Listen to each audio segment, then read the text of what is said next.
Good evening and welcome.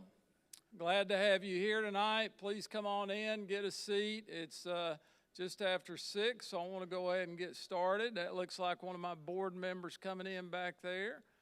I want to introduce some of our board members who are here tonight.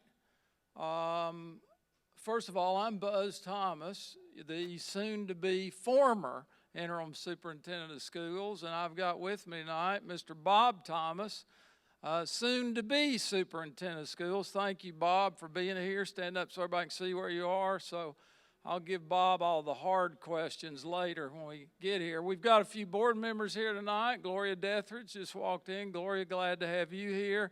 I saw our board chair, Patty Bounds. Patty's here. Mike McMillan, another board member here. And our county commission chair, Dave Wright's here tonight. So we're glad to have Dave. Any other commissioners here? All right. Ronnie Chandler, the head of Project Grad. Love to have Ronnie here. Glad to see you, Ronnie. So it's good to be back at Holston Middle School. And the last time we were here, this place was full, so it's nice to see that we don't have quite as many people here tonight. We are here to listen. This is the 7th time that we have convened our community to talk about rezoning, and now you have our proposal. We told you when we first started this a few months ago that we were here to listen, and we did listen. And then we were very intentional about doing what you asked us to do. And you see the proposal reflected in these drawings up here. I assume you saw them in the newspaper, on television, or somewhere, or you wouldn't be here tonight. So tonight, as you know, we tried to be very... we heard you say don't be any more disruptive than you have to be. Don't move any more people than you have to move. Leave people where they are by and large. We heard you tell us that you wanted neighborhood schools, so you didn't want your children riding long distances on buses.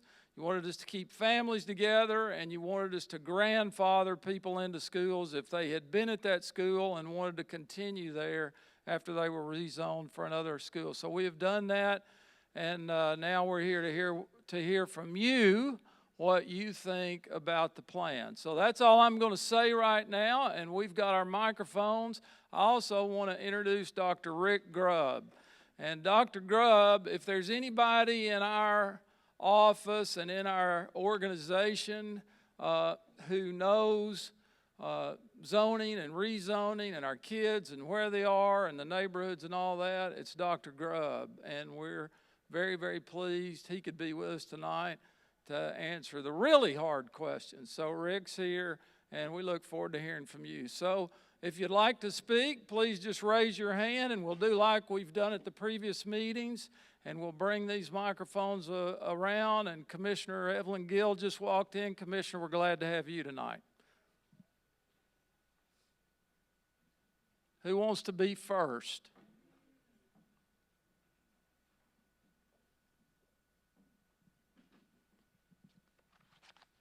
You want this?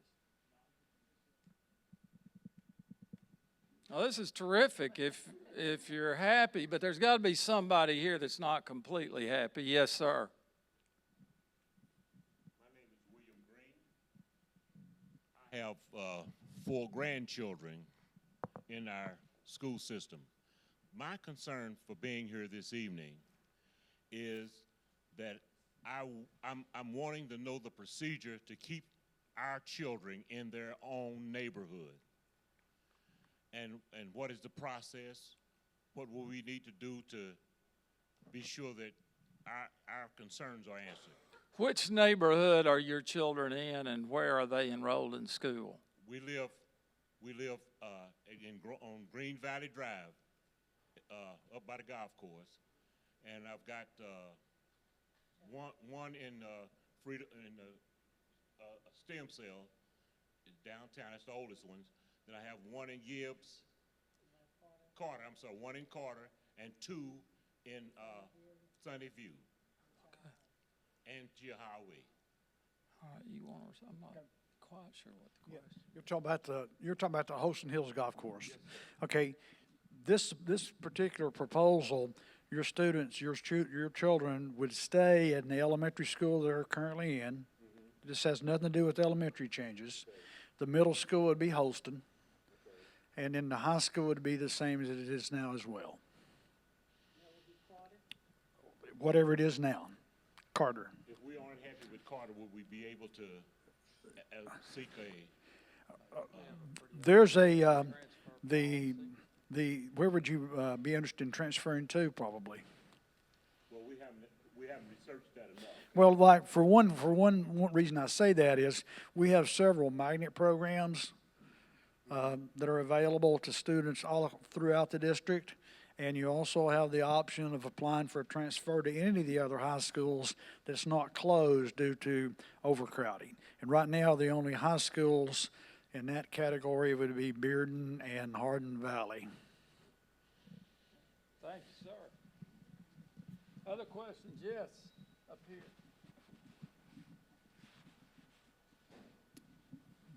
That was a little confusing because there's Austin East that is close to the gentleman's home. That's his neighborhood. Or that could possibly be what he considers his neighborhood.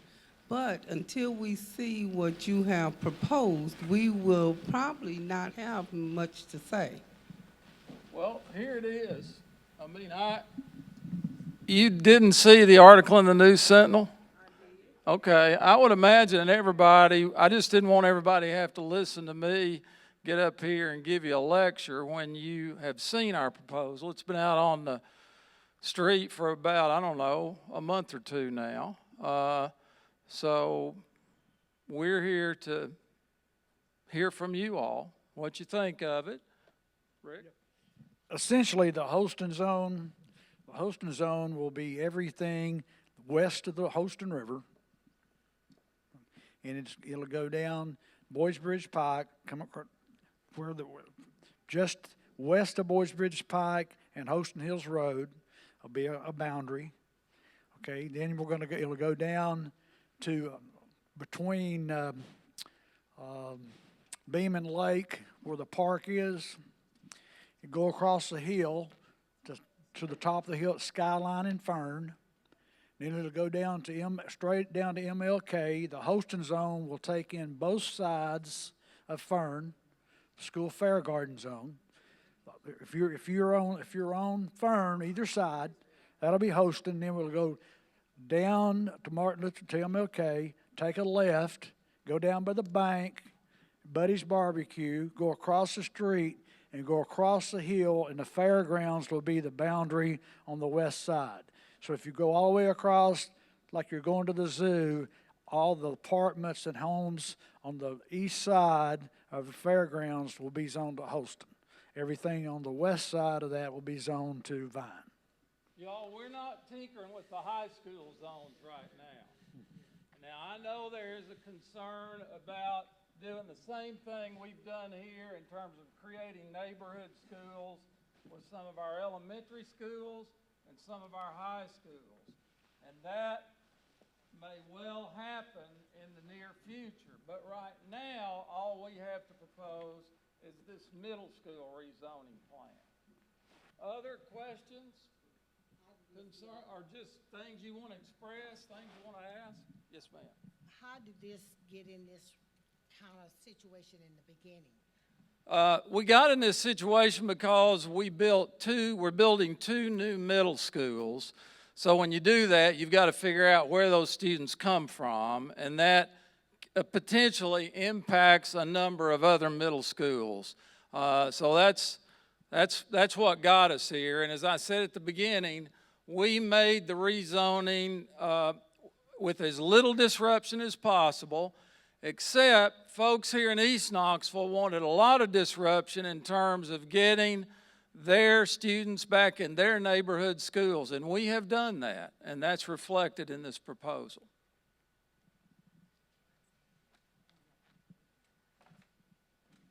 Hi, my name's Angela Schaefer. Is there going to be any rerouting of the bus routes that are now gonna be affected due to the Gibbs Middle School zoning. Absolutely, there'll have to be rerouting. And then, of course, now we will have the Gibbs Middle campus will be practically adjacent to the Gibbs High School campus, so there will be opportunities for us to capture some savings by using the same buses for middle and high school students. And that particularly when you get to the far end on Mountain Road, and when you get down to down next to Beeler Road, where we've got populations maybe that are a bit sparse. The routes that are longest now are for Holston, like 585 is our longest route over there. It will definitely be completely redone. So, My problem is, I don't have a bus to Holston. uh, I will have a kid at Gibbs and one at Holston, okay, where do you live? Jones Road. Jones Road, Jones Road, and you don't have a bus to Holston. I do not. Well, I do, but it's not safe to get to. And when they do the rezoning, the closest bus will then go to Gibbs. And the furthest bus away, which It is a will- mile and a half, will go We will do major rerouting.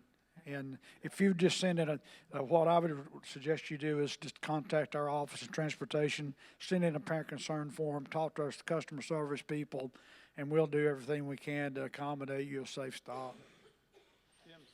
Kim Severance is our customer service manager.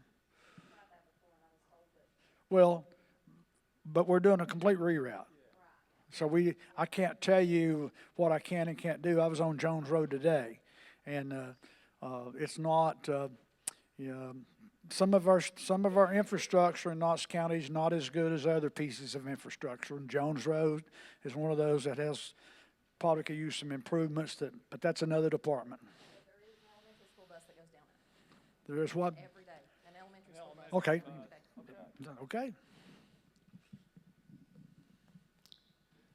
Hang on. Put my phone up. Hey, good evening. My name is David Gibson, and I apologize for being maybe a little long-winded, but I have a lot of people here from my neighborhood. And so we just have a couple questions about the way the line was drawn. When you first started the program tonight, I've been to a lot of these meetings, and a recurring theme that I have heard you personally say in all of these meetings is one goal amongst many, and you have achieved a lot of the goals that you have set out to achieve. But one goal that you wanted to try to achieve with this was have students go to the same middle school as they are zoned for high school, okay? And so in the community that we live in, which is Shannon Valley Farms, okay? I know you've gotten some emails from a few of us, but we live in Shannon Valley Farms. I'm in real estate, so there's about 320 homes in there. Then currently we are zoned for Holston, okay? We go to Holston, that's correct. However, in high school, we're zoned for Gibbs. And as a community, we identify ourselves as part of the Gibbs community because of everything that goes on that our community of Shannon Valley Farms is invited to. It's held at either Gibbs Elementary or Gibbs High School. So when we go there, we identify with those people as, hey, we're part of your community, although we may be on this lower side of it. You know, we're on that dividing line, which is Murphy Road. If you're going down Murphy toward Weigels, the right side of that is Gresham Central, and we're on that side. And of course, the only thing on that side of the road is us and the Montessori school. So as the lines are drawn, the line goes straight across the top of our subdivision up across what we call Prairie Clover Lane, Wishing Well Lane, and then it takes a large dip down Luttrell Road. So I guess what I don't understand is if we are part of the Gibbs community, which that's what we have always just participated in as part of the Gibbs community, and we are zoned for Gibbs High School, and everything we do is in Gibbs when it comes to our community and all of our community events, and hearing what you have said about wanting all students to attend the same middle and high school for a lot of different reasons, social reasons, you name it. then why does it go across the top of our subdivision and then take a dip down when it could just jump to the other side of our subdivision? Wouldn't affect any other neighborhoods, because from Shannon Valley all the way past Montessori, all the way to Weigels to the other side of the hill, there's no other subdivision that it would affect. So our question, and there's kind of a large group of us here, our question is, could a consideration be put in to potentially look at, and the kids that live in Shannon Valley, it wouldn't have a huge impact on Gibbs Middle, but it would get the kids, and to accomplish the goal that you have personally mentioned of having kids go to the same middle and high schools from that middle school age all the way through the end of their high school career. And you're only talking one subdivision. So I'm gonna let you respond too. Let me just say, having kids go to a particular high school is nice when they can but this is a school that doesn't have a high school anymore. So, when I look at the map, you guys are a lot closer to here than you are to Gibbs. So I don't immediately think of you as being in the Gibbs community. I understand that your kids are zoned for that high school. So I hear what you're saying, and I've read those emails, and we're thinking about that. There are a number of considerations. I'm going to let Rick speak, but one of the things that concerns me is oversubscribing a new school. We've had some experience with that, and if we building a new school in Gibbs is going to cause a lot of people to move out there and new homes to be built, and that thing will grow fast. And if we zone too many people out to Gibbs right now, we'll be putting portables up in Gibbs in about a year. And that's not what we want to do. So, Rick, I'm going to let you respond to it. But, yeah, maybe is all I could say right now, because we're listening and gathering information. I may ask in a minute how many of you are here from that community that are, I know some of you, I saw you nodding your heads, but we may ask that in just a minute. Rick, why don't you? Well, we also want children to go from the same elementary school to the same middle school. We would like, if our buildings were distributed throughout the county equally based on the population, that's a somewhat easy problem to solve. But we have 52 elementary schools, and we're soon to have 14 middle schools and 13 high schools, and the facilities, the capacity of the facilities are not equal. So what you do have in Shannon Valley is you have an entire Riddle Elementary School that with this rezoning will all go to Holston. The entire Riddle School will be zoned to Holston, and then when they leave Holston, unfortunately, they'll be going to 4 high schools. They'll be going to Gibbs, they'll be going to Fulton, they'll be going to Carter, and they'll be going to Austin East. It is not mathematically possible to have a straight feeder pattern throughout the district.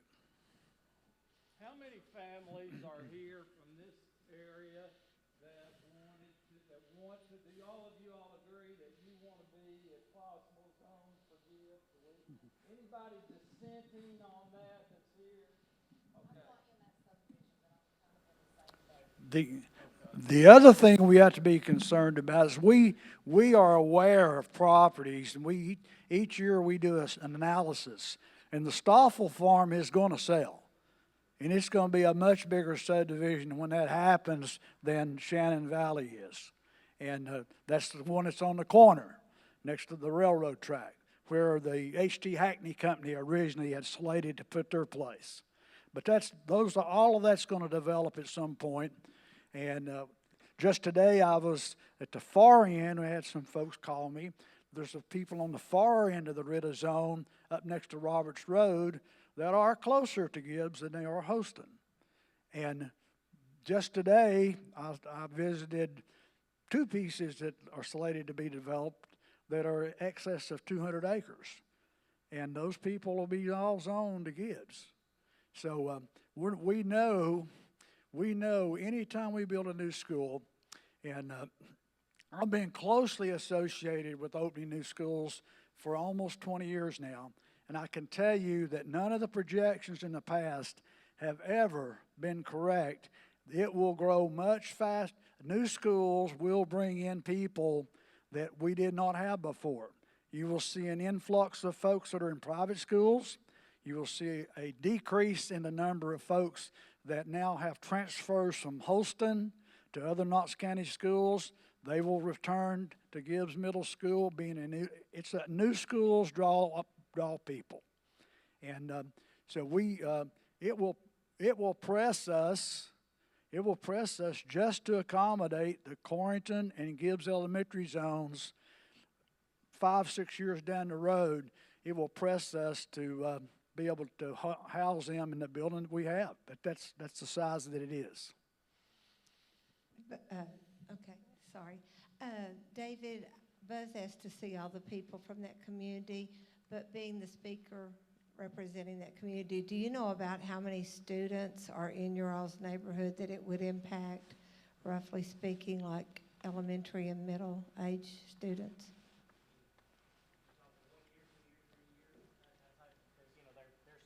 Right, but how many children are in your all subdivision now?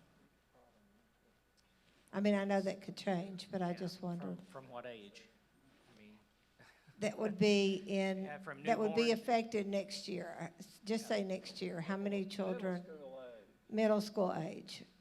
Okay, good idea, Buzz. I would say probably 45, 30 to 45, 30 to 45 middle schoolers roughly. for next year. Okay, thanks. Right now, those students are going here. There's a significant number of them that are going to Gresham. And we have some that are in other middle schools across the district, but we do have some that are in Gresham and Shannon Valley, a fair number.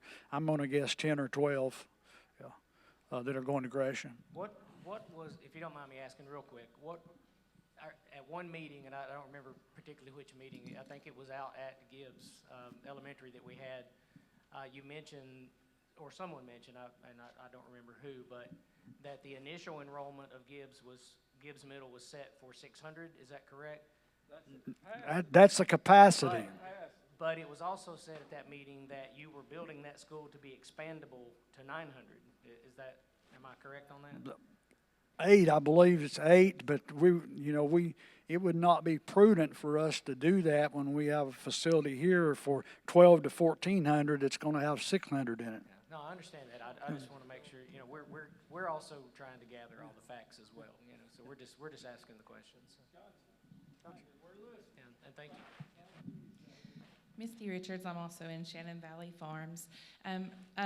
David, of course, hit on the importance to us of being at the same high school, but for a lot of us too, it's also about community. I know you mentioned that you don't necessarily consider us to be part of the Gibbs community, but as residents who live in that location, I think we can better determine probably, where we feel that we fit in.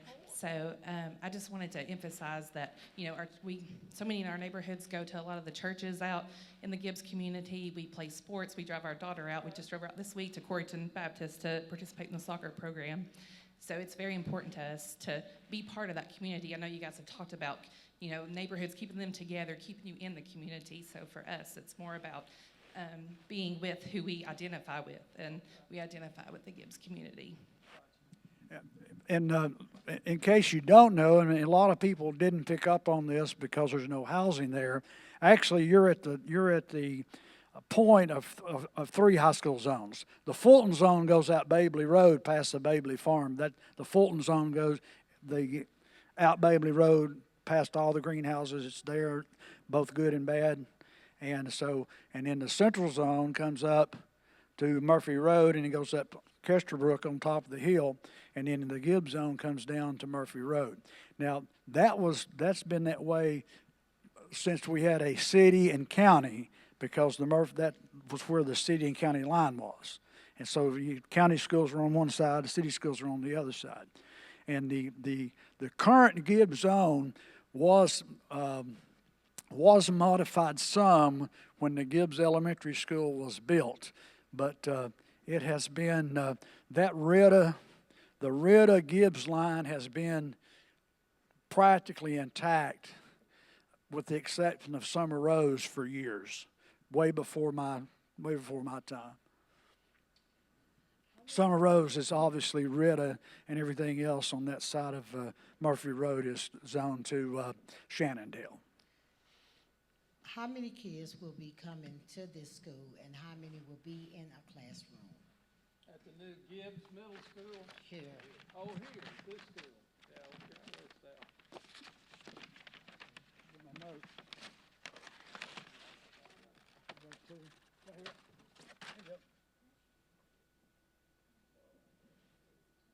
There you go. Here we go. There it is. Here we got it. It's up on the screen. We are projecting the enrollment to be in this column. And please be reminded, this assumes that everybody that lives in the zone goes to the school they're zoned for. It does not account for transfers. Our transfer number countywide, we have somewhere between 10 and 12% of the students in Knox County that go to a school other than the one they're zoned for. So we don't know how that plays out because we don't have any trends yet with these changes. But we're looking at Holston somewhere around 575. Okay, so if that's gonna be, if you're not content with neither school quarter or hosting, how easy will it be to get a transfer somewhere else? Well, as we said earlier, we have an open transfer policy, and about 80% of the transfer requests that are made in Knox County schools are granted. So it depends on which school you want to go to. If you're a middle schooler, for example, right now, Bearden Middle School is closed to transfers. It's bursting at the seams. A few years ago, that wasn't the case, but the International Baccalaureate program at Bearden Middle School has become very popular, and so right now, we don't have any transfers into Bearden. But most of our schools have room and capacity, and we grant those transfers. What about transportation to that school? Transportation, if you transfer out of zone, you have to provide your own transportation. Yeah. How the transfer thing works and what is really about how many people leave a school to open up a seat in the school you're wanting in. And so when we put it all in, it's all mathematical. It's not that we don't have any way of manipulating it. It's all algorithms, and smart math people wrote programs. And when you push the button, it looks at everybody that's wanting to move at once. So what happens in a lot of cases is just 3 move over here, and then these 3 moved here, and these 3 moved here. So, what you did, you just moved 60 people, and started out with 3 people moving. That's how it works. I've got a question for Mr. Grubb. Along the margins of some of these zones, there's peninsulas that go into each other's zones. Could you explain how those come about? Okay, zoning, we do not zone based on the streets. We zone based on property lines. We have a fabulous map that's provided by Knoxville Geographic Information Services, and we use that map, and we zone to the back of the properties. We don't zone the fronts of properties. So anybody on the street, the houses on both sides, in most cases in Knox County, will be zoned to the same school. What we had 25 years ago when we first embarked on these changes throughout the district of closing some schools, merging some schools, we had as many as 3 buses running down the same road, 2 going one way and another going the other way, and they're passing each other, and the kids would be standing beside each other and get on a bus going to a different school. So we've changed that about 15 years ago. So what happens on this peninsula, for instance, this peninsula, what you're referring to is this. There's no entrance to the property from this side. You can only get to this property from this road here. So, and then in this case, you can get to the property from this side. So it's all based on property lines. It looks like it's a mistake, but it's not. It's however the land has been surveyed out. Mm-hmm.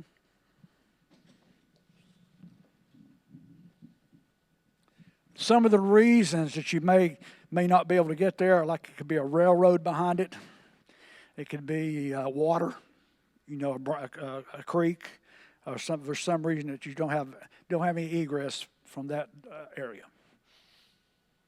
Okay, I'm Tracy Reese. I'm from Shannon Valley Farms also.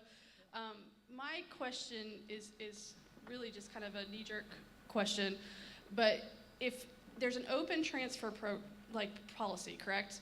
And approximately 80% of students are granted that transfer. What's going to happen if you have a whole community who is going to probably apply for transfer? I mean, I can't speak for everyone, but that's going to either transfer or just go to private school. I mean, that's going to affect those numbers pretty drastically, regardless if it's wanted to be redrawn or not.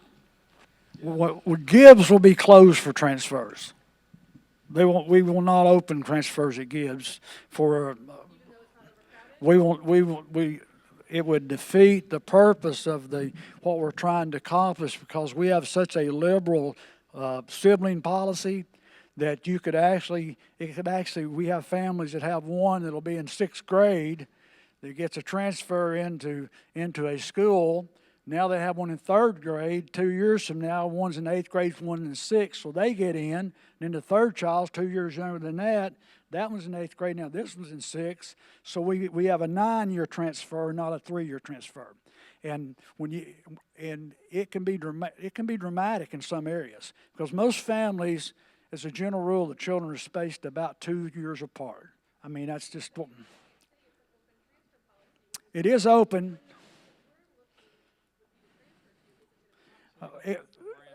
Not for new schools. What you have when you ask for a transfer, you can ask up to 3 choices, and the system will place you in the first choice that's vacant.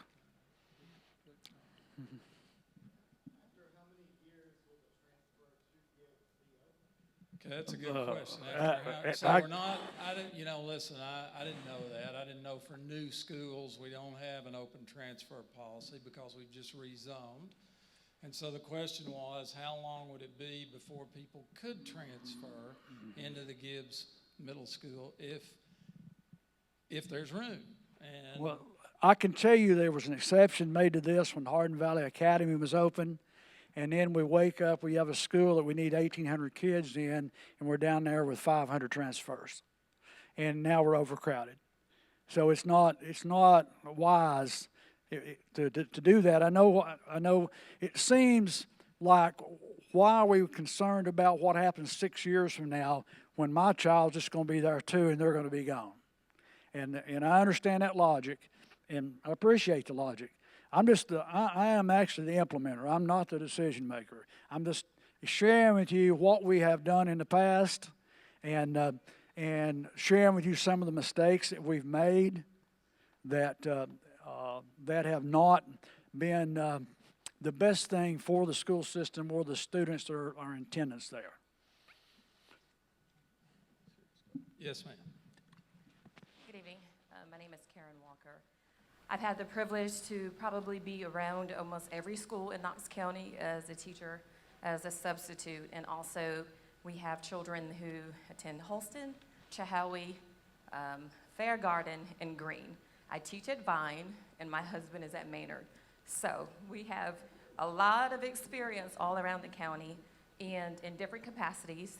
And so I definitely appreciate the working through these transition plans, because I appreciate not having to have my child. We live maybe less than 5 minutes from Holston. We're zoned Sunnyview, Chehowee, Carter, Austin East.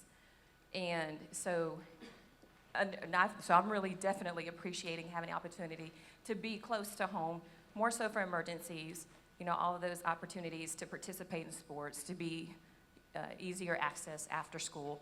But I can understand the same perspective for all parents. For educators, when you're in the community, you want to reach out and be able to get to those families and those students. And so I think it's a challenge, it's a transition. If the goal is to ensure that students and communities are being serviced, we have your nonprofits, we have a lot of different organizations that are really trying to connect and work with families. And maybe part of that transition plan is going to be, how do we support the schools? How do we support those transitions in the communities? Like I said, at Vine, we have families who have been yearning to have their children closer.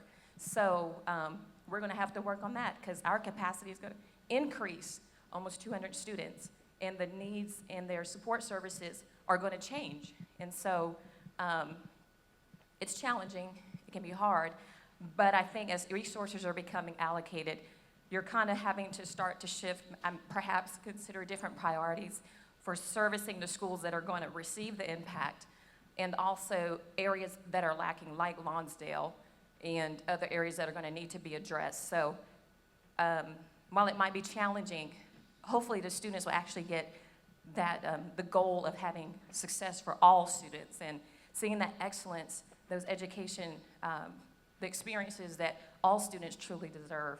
And so I'm hoping we can really just work to see the advantages, even though there might be challenges in managing the transition. There are a lot of communities who have always dealt with challenges.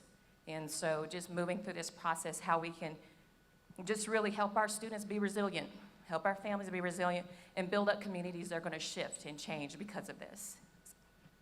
Thank you. Thank you very much. I want to invite you to do something else. Some of you have already done this for us, and I appreciate the emails. Please, if there are other folks in your communities that we have not heard from, we're collecting those and sharing those with our board before we make any final proposal to them. There's also going to be a meeting next Tuesday night at 6 o'clock out at Hardin Valley Academy. I know there's a neighborhood out there that has similar concerns to what we heard expressed here tonight. But send us your emails to, again, rezoning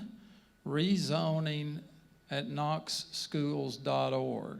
And then if you'll indulge me, I want to give our incoming superintendent the last word tonight. Bob Thomas has worked in Knox County Schools for 40 how many years, Bob? 44 years. He's been a teacher, an assistant principal, a supervisor, an assistant superintendent, and now is about to be our new superintendent. And I want you to have an opportunity just to hear a few minutes from Bob and what his priorities are going to be. And I know he's going to be the person that presents this plan to the board in May. And so I know he's glad to be here tonight, and he will be our lead person at this next meeting next week. Thank you, Bob. Okay. And thank all of you for coming out tonight. And Katie Lutton, thank you, number one, for helping us build a terrific school here, and two, for hosting this meeting. Thank you, Buzz.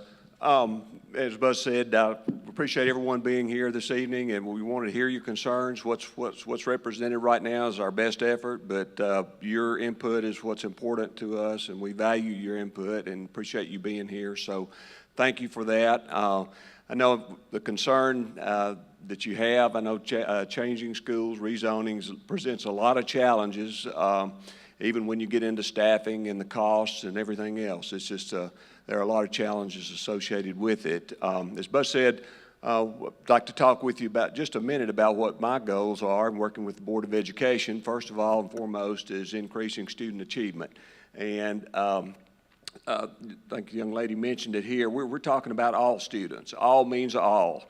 In terms of those that are academically gifted, those that with disabilities, those that poverty, we're talking about all means all. So we're going to provide an equitable education across the board, high school, middle school, elementary school, and we're going to really work towards improving school achievement. We've got a really good school system, and we've had some good results. What we're looking forward to is even some better results in the future. So one of the goals that I have also increasing or building a positive culture in our school system, and that means with parents, that means with teachers, that means with students, that means all of us. So one of the things we'll be working on this coming year is building a positive culture. That's inviting the community to be a part of our schools. We want our parents to be a part of our schools. So we will be working very diligently to make that happen. And then there's been an ongoing task force working on disparities in education. So the other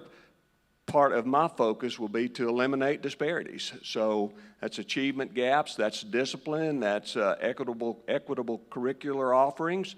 So we're going to be looking at that across the board. So those three things are actually my focus for the coming year. And we've started as a staff. My contract will be on the agenda tomorrow night for the board. So hopefully the next day I'll be, I guess, effective as a superintendent. So in terms of my starting date. So I appreciate Buzz. Buzz has done a great job at gone through these rezonings, and he's also done some things that touch on all three of those goals I have. So Buzz has really done a tremendous job. And one thing that's been different about this whole process, before the lines were drawn and the maps were presented, we reached out to the community to get the input, and then based on that input, tried to draw those lines. And so, as I said, this represents our best effort at this point. However, we did hear what you had to say, and we will take that into consideration as well. So, any questions for me in terms of what I just said, or other concerns maybe that hadn't been expressed this evening?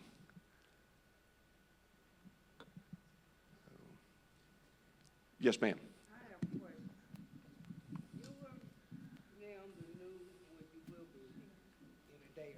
Yes, ma'am. New superintendent.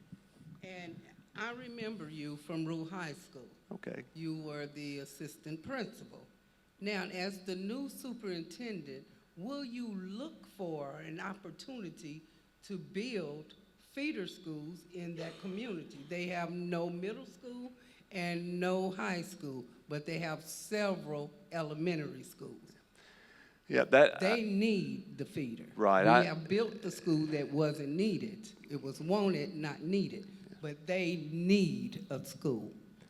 I'm certainly open to that. I was, as you said, at Rule High School. I was assistant principal there for 1 year and principal there for a couple of years. It closed at some point after I left. And I know I think there might have been some regrets about all that happening back years ago. So I'm certainly open to looking at that. And what I want us to do, work with the board, is to provide the very best educational opportunities for all of our children. Again, we want them to be prepared to go to college if that's what they wish to do, or to be career ready. And we're going to work. I wake up every morning thinking about that, and I'm going to do that for as long as I'm superintendent. And that's the first and foremost on my mind, is we prepare our children to do whatever it is they wish to do once they leave high school. So we're right now working on a 30-day plan, a 60-day plan, and a 90-day plan, to start making those things happen. And again, it's not to say we haven't done a good job, but my focus is going to take us from where we are right now and work with our staff to take us to even greater things. I know Buzz has talked about best schools in the South. That's great. That's wonderful. We'll do that. And, if we can be better than that, best school in the United States, best school district in the United States. So we've got wonderful parents who are involved with our schools. And I've seen this as a principal. If you've got the students involved, you've got the parents involved, you've got the school involved, we don't fail many times when those three things are all together, when we're all working together, the students, the parents, and the school district. And that's, again, going to be my focus, because our failures are very minimal when we have that. So I don't know if I answered your question or not, but certainly to look at what you just described. Yes, ma'am.